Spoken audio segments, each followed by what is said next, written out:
Assalamualaikum penonton Roda Panas. So hari ni saya berada di Masjid Diraja, Kampung Bandar di Banting, Selangor.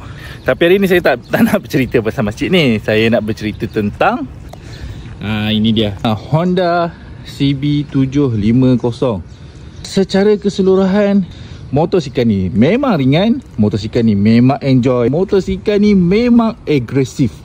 So saya bawa di highway tadi pun boleh kalau kita nak capai kelajuan sehingga 200 km sejam. Cuma berani dengan tak berani je lah.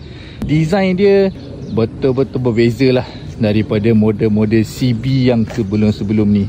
So model-model CB ni kita tahu kebanyakan dia semua datang dengan lampu yang bulat, bentuk yang lebih retro, dan juga dia tak terlalu banyak curve. CB750 ni dia datang dengan design yang begitu sporty lah. Dia punya suspension depan dihadirkan dengan shock. Cuma bahagian belakang ni dia agak membuai sikit. Daripada segi performance dia memang best. Memang best. Walaupun motosikal ni hadir dengan enjin parallel twin. Motor ni pun ada beberapa mode. Dia ada mode sport, rain, standard, dan juga satu lagi user lah, untuk kita letakkan mode mengikut kita punya cita rasa sendiri lah kan. So motor ni tampil dengan ABS depan dan belakang. Tangki 15.2 liter dengan meter TFT 5 inci. So memang cukup lah. Cukup bagi saya, cukup puas hatilah saya dengan motosikal ni. Harga yang dicadangkan untuk pasaran adalah 50,800.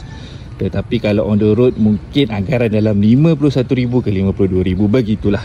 Pada anda semua di luar sana, jangan lupa like, follow and share Roda Panas.